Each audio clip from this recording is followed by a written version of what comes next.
El running es uno de los deportes, si no el deporte que más creció en los últimos tiempos. Ya somos cientos de millones de personas los que a lo largo y ancho del planeta cada día nos beneficiamos con las múltiples ventajas de esta modalidad. Pero también hay que decir que son muchos los que renuncian antes de tiempo o aquellos inclusive que ni siquiera llegan a intentarlo.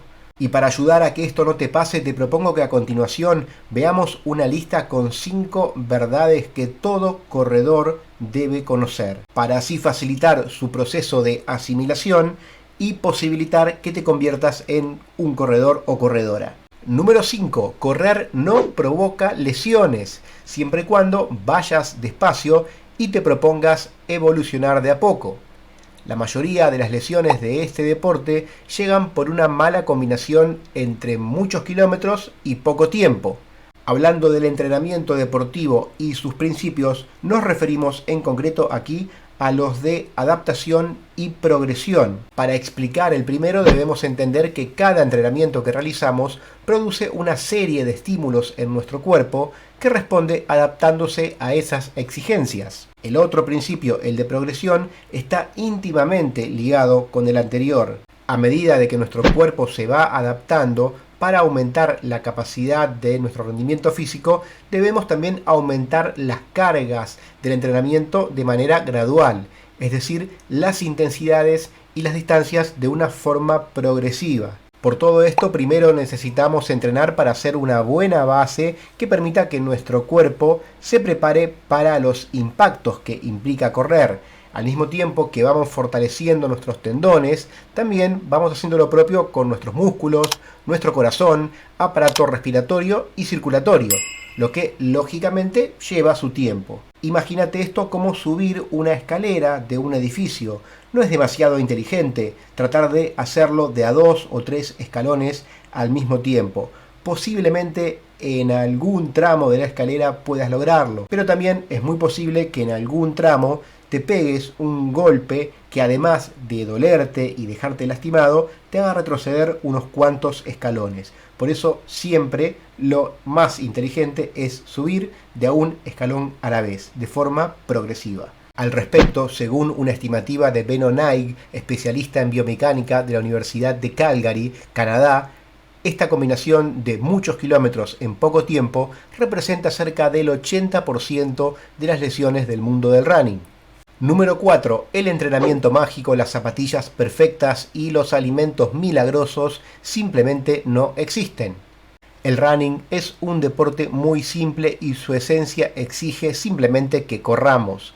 Si bien cuando estamos adentro nos mantenemos permanentemente rodeados de información, de ofertas y de personas que dicen tener la verdad, tenés que tener muy en claro que las verdades absolutas no existen. Primero porque estamos ante un deporte muy nuevo cuyas ciencias están en permanente desarrollo, y así podés verlo si das una mirada un poco hacia atrás, 10, 15, 20 años hacia atrás, y ves cómo se entrenaba, cómo nos nutríamos, qué tipo de calzado utilizábamos, qué técnicas de entrenamiento, qué planificaciones utilizábamos, y vemos cómo cambió todo. Así que todo indica también que seguramente dentro de 10, 15 o 20 años más también seguiremos cambiando. Por eso creer que lo que ahora estamos haciendo es una verdad absoluta y terminada, creo yo que es un error importante. Y segundo, porque somos seres únicos e individuales, y lo que a uno le funciona no necesariamente al resto le va a funcionar de la misma forma. Claro que esto no quiere decir que no tengas que seguir ciertos lineamientos con respecto a la nutrición,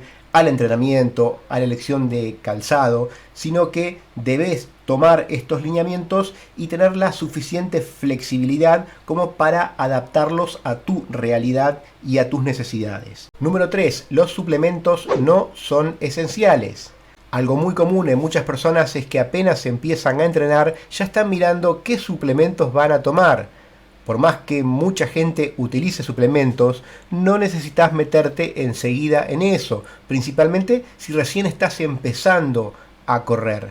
Concéntrate en cambio en comer bien, en dormir lo suficiente y en entrenar de forma inteligente. Y recordá que los suplementos nutricionales son simplemente eso, una forma de suplir lo que no podemos garantizar con los alimentos, con las comidas del día a día. Es decir, primero está aprender a comer. Y tal como lo afirma la nutricionista Sophie Deram, autora del libro El peso de las dietas, la comida de verdad conversa con nuestros genes como ningún suplemento es capaz de hacerlo. Número 2. Se puede correr mejor, pero para eso necesitas correr más. Hay técnicas de carrera más eficientes que otras y existen ejercicios y ajustes de ritmos relativamente simples que pueden hacer que nuestras zancadas sean más eficientes y más fáciles, más sencillas para nuestro cuerpo. Pero la realidad es que para correr mejor necesitamos correr. Y ahí vamos a otro de los principios del entrenamiento, que es el principio de especificidad, que dice en resumen que para entrenar un deporte debemos practicar ese deporte. Al respecto, existe un estudio que lo comprueba, afirmando que los corredores principiantes desarrollan naturalmente su modo de correr a medida de que se convierten en corredores, es decir, que van acumulando kilómetros, haciendo un ejercicio más eficiente y económico. ¿Esto quiere decir que no es necesario trabajar la técnica de carrera? No, para nada, y de hecho en este canal tenemos muchos, pero muchos videos en donde hablamos de la importancia de trabajar la técnica y mostramos algunos ejercicios prácticos para que lo hagas. Lo que quiere decir es que primero, antes que eso, tenés que darle volumen y hacer una base que te convierta en corredor o corredora. En otras palabras, primero tenés que preocuparte por poner a punto el motor de tu automóvil y una vez que tengas esto garantizado, ahí sí será momento de ver otros detalles que hagan más eficiente su andar. Número 1. Al correr, la fuerza de nuestra mente es tan importante como la de nuestras piernas. Un tema debatido constantemente entre los corredores es el papel de nuestro cerebro en la determinación de los límites de la resistencia.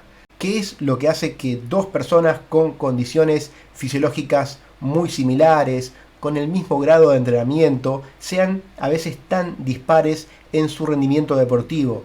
Y parte de la respuesta a esto está en la cabeza. La ciencia descubrió que nuestro cerebro influye en la motivación y en la autoconfianza, pudiendo tener un efecto positivo o negativo significativo en nuestro desempeño físico. Es decir, que para ser un buen corredor, además de fortalecer nuestros músculos y nuestro aparato cardiorrespiratorio, tenemos que trabajar nuestro aspecto psicológico. Ahora quiero saber tu opinión acerca de estos 5 puntos. ¿Estás de acuerdo con ellos? ¿Crees que podríamos agregar alguno más, algún punto más que todo corredor debería tener en cuenta a la hora de iniciarse o de dar sus primeros pasos, sus primeras temporadas en este deporte? Deja tu comentario aquí debajo, así nos ayudamos entre todos en esta comunidad. Abrazo de Finisher para todos.